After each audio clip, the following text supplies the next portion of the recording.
I remember when I got hurt, I didn't know what I was gonna do. Like, basketball was everything to me, and I called my wife from the locker room, and I knew I was done. I knew I just couldn't play anymore, and she said, you know, you're gonna do the same thing, you're just gonna wear a different uniform. It's the same mission, you know? So I took that pain, and I said, okay, if I can't play anymore, I'm gonna try to figure out a way to help the next generation of players. After I got assaulted by the coach, I was broken emotionally, physically, and spiritually. I didn't want to play anymore. I quit. I left school. I never even said bye to my college teammates.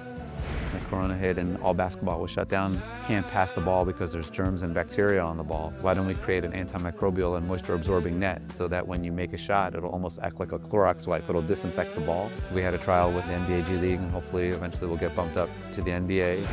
I just turned around and he was there, and he's like, look, do you want to do this? If you don't want to do this, let's go home. If you want to do this, stop crying and pick yourself up. And I did it. And then a year after that, I was already ranked the 25th best player in the country. Maccabi Tel Aviv or Maccabi Tel Aviv? I'm not allowed to answer that because I'm going to get in too much trouble from both sides.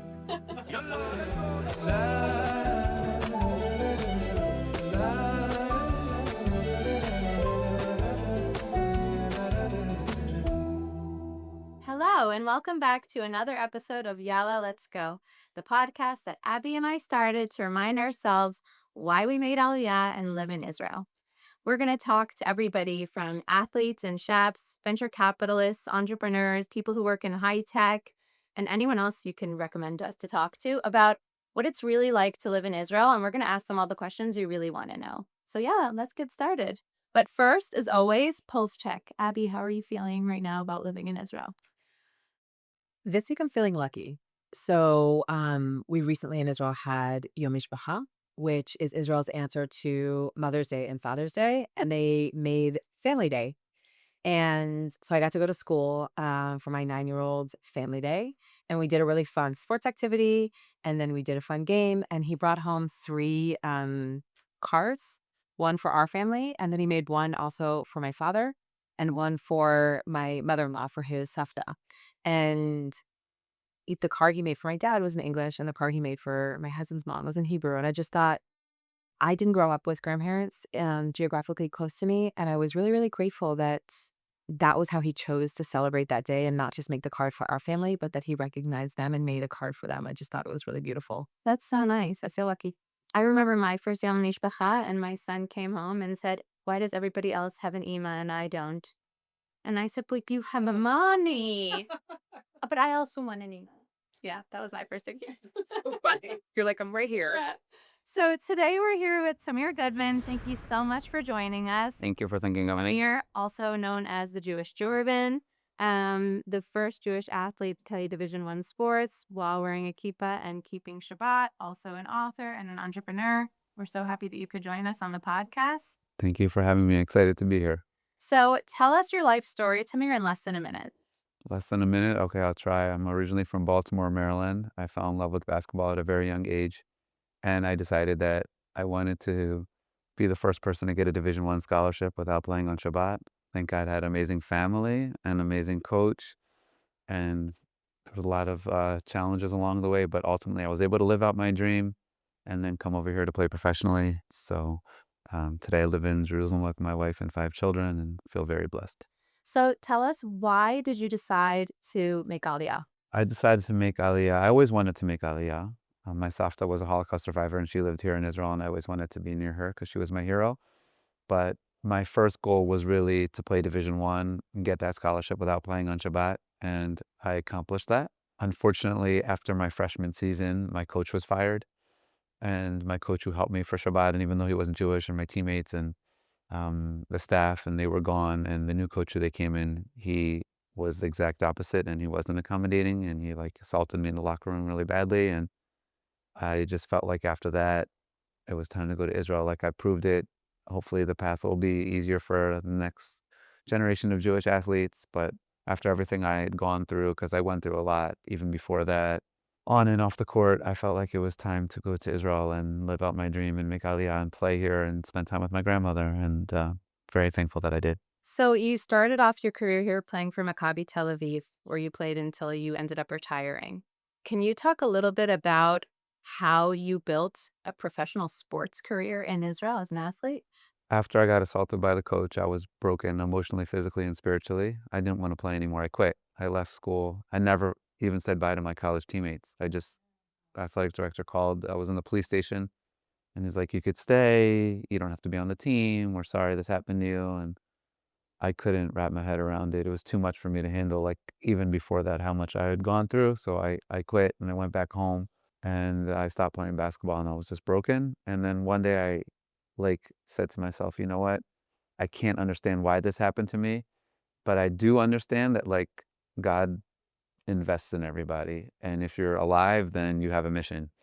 So my mission is to try to do good through basketball and I can't let somebody else take that away from me. So I got to get myself back in shape. And I came back, started training and then getting back in shape mentally and physically in every way. And then I got a phone call from Maccabi and I hadn't played in a while because of everything that happened. And the coach was like, you know, do you want to make Aliyah? And I said, I'd love to, but they knew that I hadn't played. So he was like, look, I'm friends with the coach at Princeton. Go up there, train with them. If he says you're worth it, or we should come see you, then I'll come down to America and meet you. So I went up to Princeton. Thank God it went well. Coach is like, you should. It's worth it. Worth the trip. So then, Coach David Blatt, who was the first Israeli to coach in the NBA, he came to meet me in New York.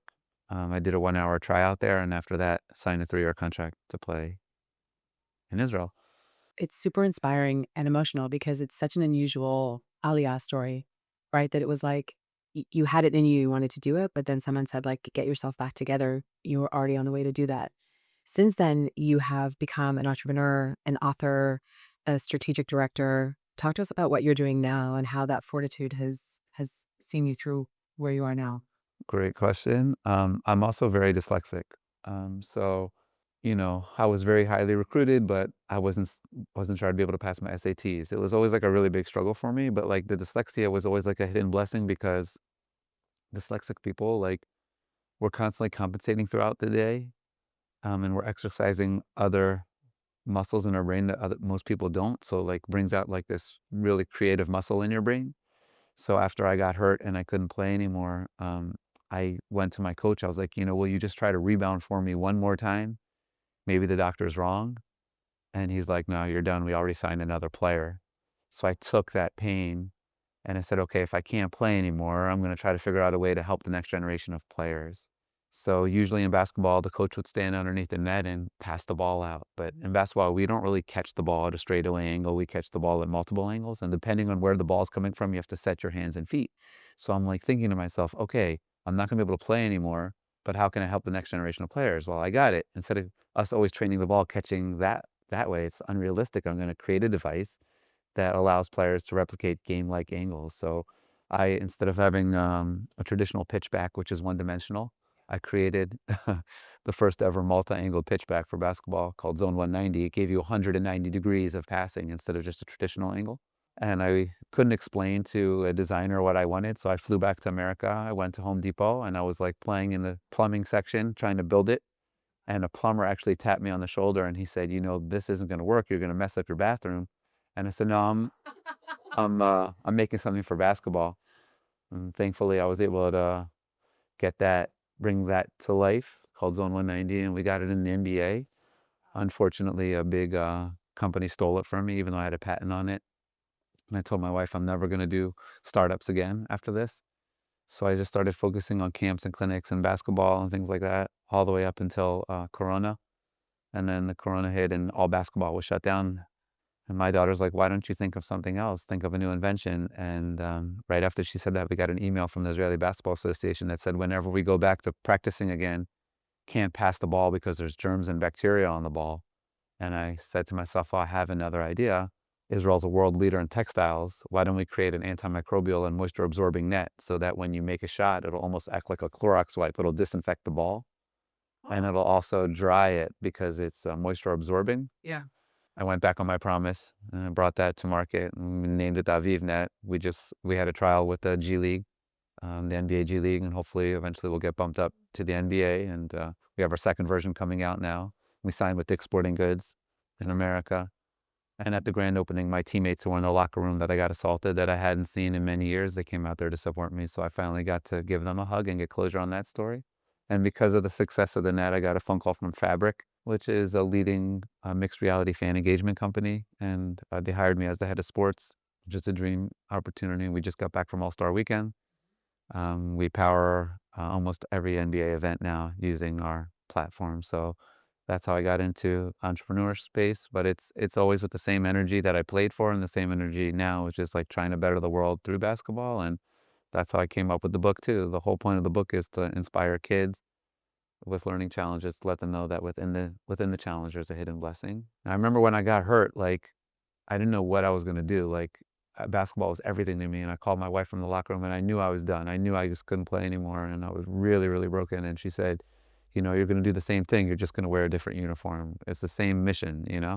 And she was right. And everything I do throughout the day is with that same mission statement. Sounds like you picked the right partner in your wife, and it sounds also like your daughter has a lot of what you have, which is the challenge back to you to keep building.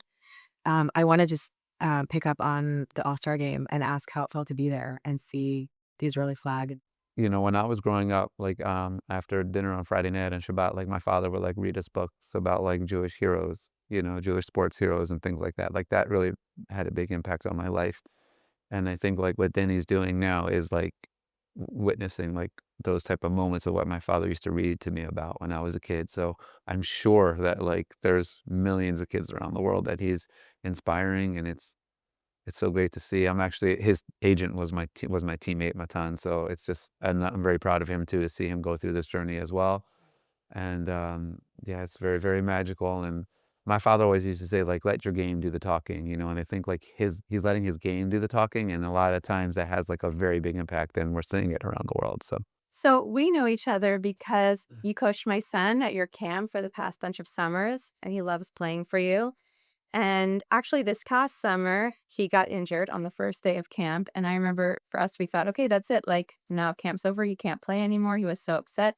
And you totally turned it around and you were like, no, that's not how you like approach problems. We're going to look at the opportunity. And you taught him to help you coach, and you helped him perfect his shot, and really kind of turned it into a positive moment instead of a negative one. And I think that's something that's really defined your life, is like taking challenges and figuring out how to overcome them, whether it was the dyslexia or the Shabbat or the getting injured or whatever it was. You always like bounce to the next thing. And like, what is it in you that makes you like never give up? Oh, that's a very good question. Yeah, I think it was the way that I grew up. My grandmother was a Holocaust survivor, and I grew up in a family full of faith. And I also had a coach who, has been coaching me since I was 7 years old, and he taught me the beauty of transcendence, and overcoming. And I remember just a couple of quick examples. Like when I was 16, he took me to play against college players, and I wasn't used to having like players stronger and faster than me. And I remember one time a college player stripped the ball from me, and I was so upset. And I went underneath the hoop, and I like hit my hand and head against the mat, and I was like crying. And I just like turned around, and he was there, and he's like, "Look, do you want to do this?" I said, "Yeah." He's like, "Well, if you want to do this, you're going to be able to play against that speed and that strength. If you don't want to do this, let's go home. If you want to do this, stop crying and pick yourself up." And I did it. And then like a year after that, I was already ranked the 25th best player in the country. And there was so much media. And one time I had a poor shooting night, and there was so much media after the game, like almost like an NBA game. I was in high school. And I said to coach, I don't want to go out there. I'm like, everyone knows I shot poorly tonight. I don't want to talk to them. And most people probably would have said, all right, let's go back door and go. No, no. If you talk to them after you play well, you have to talk to them right now after you play poorly. And I said, well, what do I say? I say, well, he's like, just say, I shot really poorly. I need to get back in the gym and get better. And I went out there in front of national media. I was 17 years old. I'm sorry. Shot really poorly tonight. I got to get back in the gym and get better. And that was kind of like the way that I was raised. And like just realizing that the more we transcend, the more we pick ourselves up, the more we have a true feeling of accomplishment, and also the more we can inspire and help those around us. And how did that help my Aliyah? It helped my Aliyah because that's the type of grit you need to make it here in Israel. Um, and that's the type of grit you could actually make you want to appreciate here, living here even more. So there's always a hidden blessing in the challenge, and the challenges don't come to knock us down. They come to help us find that inner potential. So when you were like dealing with the Shabbat issue as trying to play professional sports in America, was there any part of you that was like, oh, I like questioning keeping Shabbat or questioning how this was affecting your career, your entire career? Or was it something you were just, this is a red line for me? No, Shabbat was an absolute red line for me, and my teammates were very respectful of that, which was great. You know, like first of all, like on Fridays, like practice was in the afternoon instead of at night, which meant like they were off on Friday night. So like instead of saying like 1, 2, 3 Tigers on Friday practice, like afternoon, they used to say 1, 2, 3 Shabbat Shalom.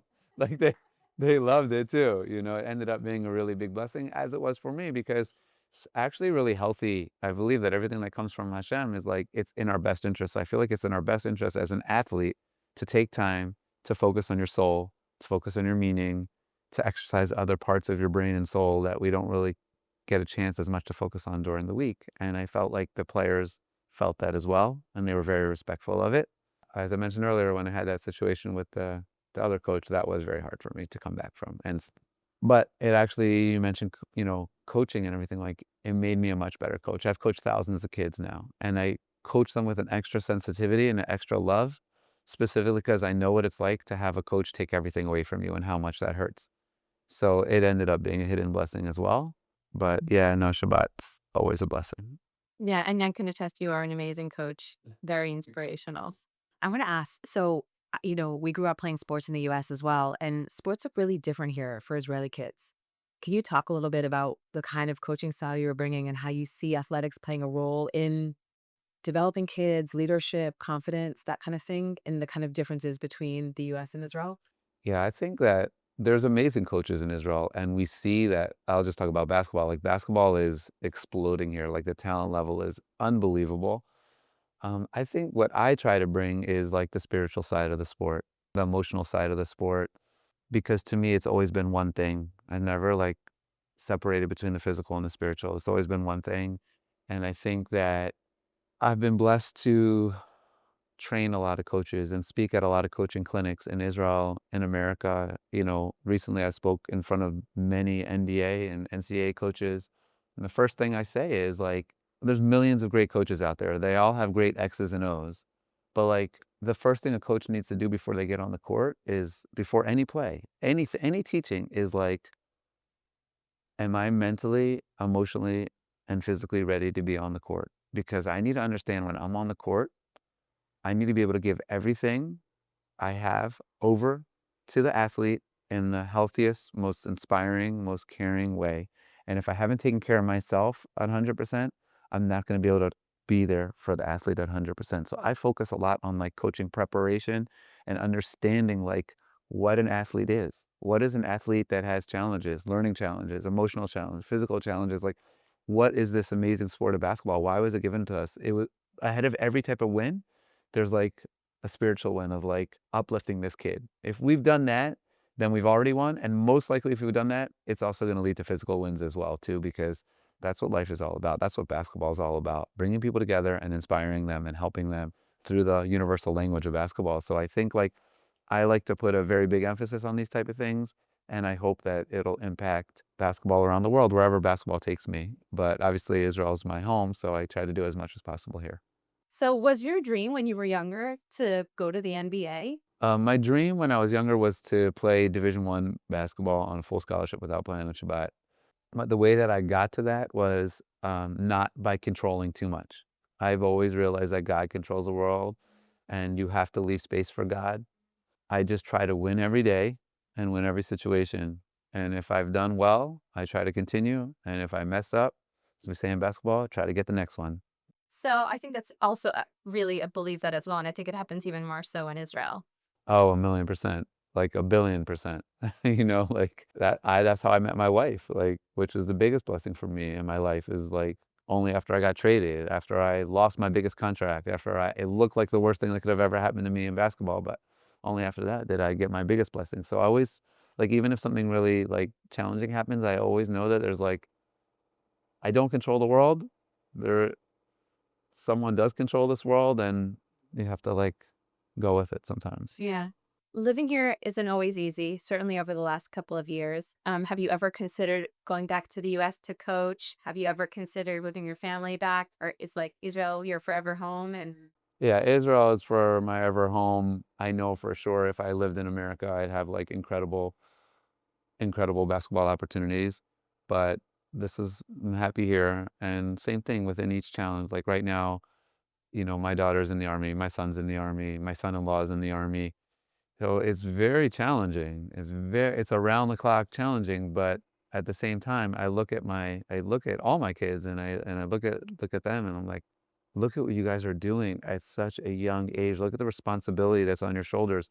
So yes, it's hard, but on the other hand, it's very meaningful. And I feel like for their development, for life, like what they're doing is like, I just want to like tip my hat to them. Like, I can't believe the responsibility that they carry on their shoulders at such a young age and the way they do it.